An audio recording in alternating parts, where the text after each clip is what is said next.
Scipio2 here, YouTube land. Going to make a quick little look at video, if you will. Not so much a how-to. Sorry, that's just a little too involved in this particular case.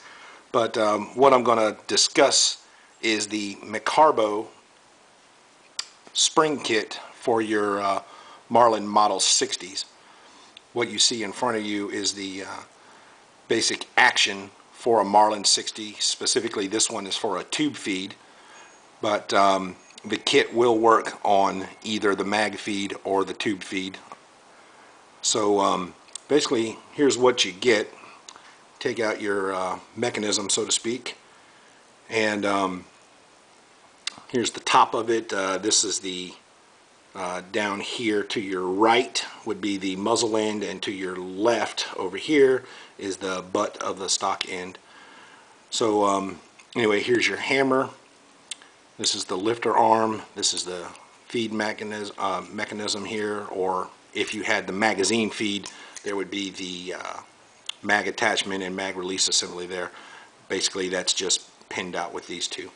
When you get this kit, basically you're going to take this whole assembly apart, and that's what makes it not exactly for the beginner or novice. But it's not extremely difficult, but it is pretty involved. 1, 2, 3, 4 E-clipped pins. You take all them out. These two will simply just fall out as they're part of the feed mechanism. The pins, to get the best out of this kit, you would want to polish all of them. 1000 grit sandpaper, put the pin on a moto tool or something along those lines. Get your basic polish up, and then just a basic polishing compound, and rerun them. That works real good. Flip it over and you can better see the internals and the springs. I'll try to point them out here as best as possible. This big one here is not actually replaced. That is the lifter spring. That you take out, but you will put it back in. Down here is the hammer spring. That is replaced. This spring right here is the trickiest of all of them, because it has to be bobtailed back and over like so. That's fairly tricky to do without tearing it up, but McCarbo sends you 2 of them just in case, because sometimes what happens is this tang that you actually have to fabricate snaps off, and that's no bueno. Then you get this spring right here and this spring right here. This one is for the bolt hold open. It softens up the operation of dropping the bolt and releasing this lock. That's how that basically goes. But basically the gist of it all is, once you've removed these E-clips, taken these pins out and polished them, the insides of these plates, you want to make sure they're as smooth and resistance free as possible. And same for all those pins like I discussed. And then you would basically repeat the process. There's also one other spring that is included in a kit. It goes on the actual trigger itself, and that is the return spring for the trigger, and it's a softer, lighter spring. So basically what you end up with is factory, the trigger pull is somewhere in the neighborhood of about 7 to 8 pounds. This one I want to say was right about 7.5.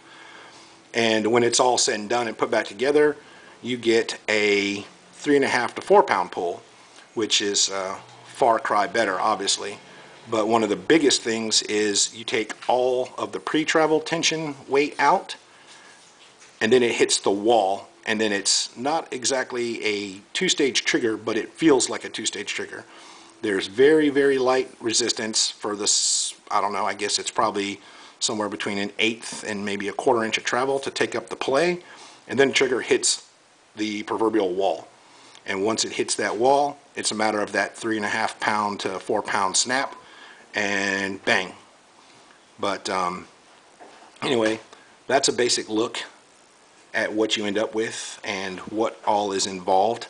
Like I said, it's not the easiest drop-in type thing, and mainly because you're dealing with a lot of high tension on your lifter and your hammer spring, even though you are going to a lighter hammer spring, and the fact that you're having to fabricate these bends here on a very, very fragile spring.